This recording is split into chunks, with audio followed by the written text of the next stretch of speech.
everybody, by show of hands, how many of you would say that sometimes the negative and the bad in the world overrides the positive? Okay, and by show of hands, how many of you would agree that you would like to see a lot more of the positive than the negative? All right, good. Because if you didn't answer that, this would have been a really awkward talk. My name is Rick Clark. I'm the founder of Spokane Quaranteam, TEAM. And if you don't know what Spokane Quaranteam is, I'm going to spend the next 9 minutes and 50 seconds sharing with you an amazing group doing amazing things.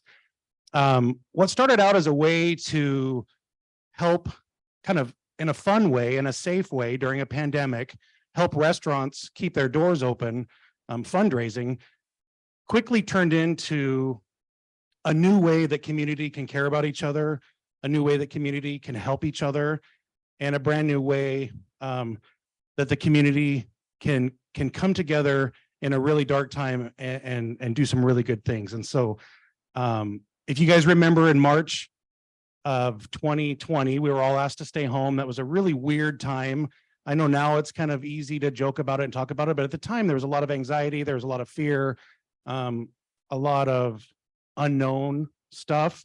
Lots of businesses, people didn't know what their jobs were going to be like, and restaurants were one that were really up against the wall for the first time in their lives. So restaurant owners are pretty unique and amazing individuals. They are the pillars of our community 99% of the time. They are the ones that give the things for the fundraisers. They're the ones that give of their time and their services. They keep their families at their restaurants happy, their employees.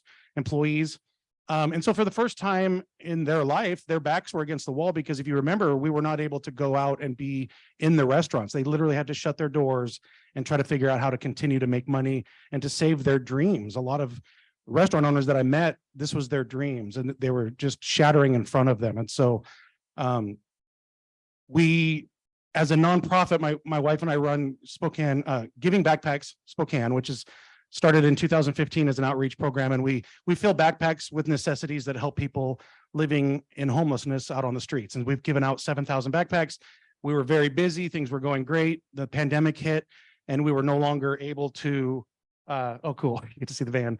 We were no longer able to go out and do the outreach work that we were used to doing. And so it was really weird. Like, what are we going to do? And my wife was like, well, you're definitely not going to just pace around the house for months. You need to figure out something.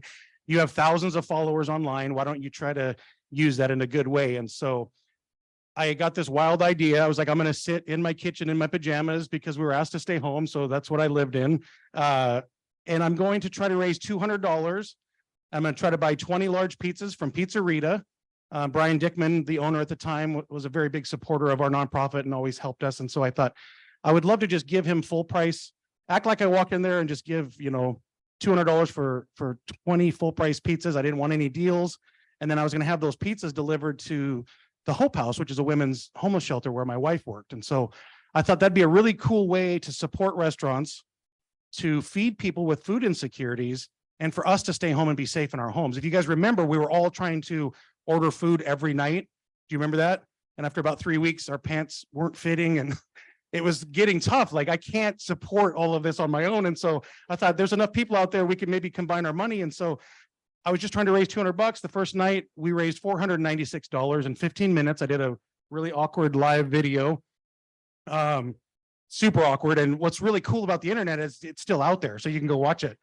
I remember the first one, I even tried to call and order the pizza on the phone, which I didn't do after that, because that was really just a lot of downtime and I'm just staring at the screen. And but we ended up raising $496. So we helped 2 restaurants the first night, and we served food to 2 shelters on that very first night. And my wife was like, that was amazing. You should do this tomorrow night. And I was like, honestly, I think Spokane's pretty much tapped out. I just got $500 out of them. We're in the most financially insecure time of our lives. I don't think people are I don't feel comfortable asking people for money right now, but it was such a great thing. I was like, okay, we'll do it one more time. And if we don't get the same results that we did the first night, then we'll stop and we'll know that we did the best we could. Well, the second night we raised $1,000 in 15 minutes. And I was like, holy cow, what is going on? And so we just started giving 100% of that money out to restaurants. We just started buying massive amounts of food at full price to keep their doors open. And then we were trying to feed every shelter in town. We started moving on to hospital workers, truck drivers, fire departments. It got to the point where we just started telling the community, hey, Tecati's, we're going to have 100 amazing meals. Bring your family. If you have 5 people in your family, bring them. We're going to give you 5 meals to take home, amazing meals from different cultures all over the world, which was really cool. Shelters got to experience, people experiencing homelessness got to eat food from around the world instead of peanut butter and jelly sandwiches and pizza, which is usually what they get, right? So we started lining, what happened? We started on a night. I didn't do it weekly like a smart person would have set up. Like, oh, we're going to do this every week. I did it every single day. For 112 days, we raised $250,000 in the middle of a pandemic, saving helping save 187 restaurants, feeding over 30,000 people. I'm going to back up a little bit. And we say light attracts light on that page a lot, because if there's any message you get today, that's what I want you to get out of this, is when we condition ourselves to only look for the bad, and because it might not even be within our own control, we're just seeing it so much on every platform.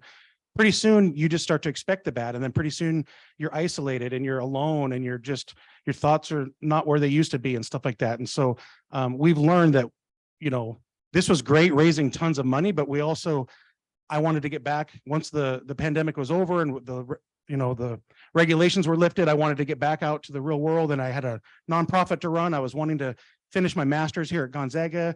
I've got grandkids now, so I wanted to get back to life. And I was trying to say, you guys, that was amazing. We are a great group. And everybody I said, but I'm going to get on with life. And they said, no, you're not. We need to do this. This went from a moment in time to a movement.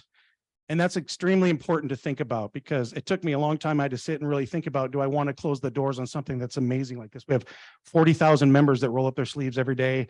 And now we're doing things. We've given away 300 Christmas trees at Christmas for families that are low income. We've given away 8 cars. You guys, if I was to sit here and read off everything that we've done over the last 3 years, it would be a 10-hour literally, and I wouldn't even be done. So I can't really begin to explain the good that's come out of it. And it's not always about money. A lady lost her wallet the other day, 2 days ago, flew off of her car. She went home and started instantly canceling her credit cards. And 2 hours later, a guy delivered it to her house with $158 still in her wallet.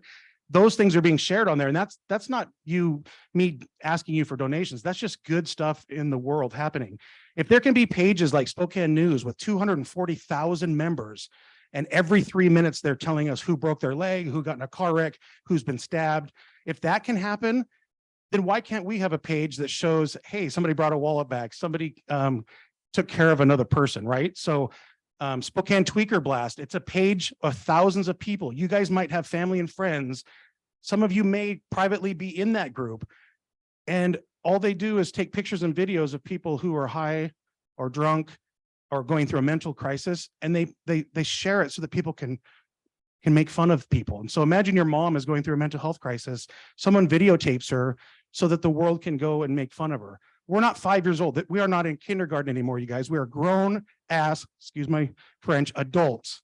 And it's time that we start bringing the light to the world instead of the darkness. ACOIN, which is a child's cancer organization here in Spokane, said, Rick, with your following, we've got a situation. We have a little 5-year-old girl. She's in Texas. She's being treated for leukemia. She's been there for a long time without her family. The doctors just said that the leukemia treatment is not working and she only has a few days to live. I'm gonna try not to cry. Is there any way that you can get on your group and just see if there's any way we could raise money for a couple commercial flights to get her family out there, pick her up and bring her home? And I said, knowing what this group does, we can do it in an hour. Just give me the okay from the parents and I'll share that story. And so we did that. And within 70 minutes, we had 3 private pilots reach out and say, I've got a private plane. I'll go there tomorrow. Let me know where I'm supposed to pick her up. Within an hour, you guys, because of social media. So social media gets a bad rap for a lot of decent reasons. But if you use it correctly, if you're authentic, if you're transparent, authenticity means just be true. And for some reason, that's a fad. That's a popularity thing right now, is to be authentic. I think we should all be being authentic, right? And so we flew this little girl home, a man out of Boise, Idaho, Dennis Combs, flew her and her family home. We had hundreds of people at Phelps Field with flags and signs. We had the fire department and the police department with their sirens going. We got our limo and they took her home, and she got to spend the next 3 weeks with her family before she passed. And so my time is up. I could talk literally for hours about this, but I just want you guys to know that there's a lot of good stuff happening out there, and we have to start conditioning our minds to look for that good stuff. I don't care if it's the only thing you saw was a flower in your neighbor's yard and that's the only thing you got out of the day that was good.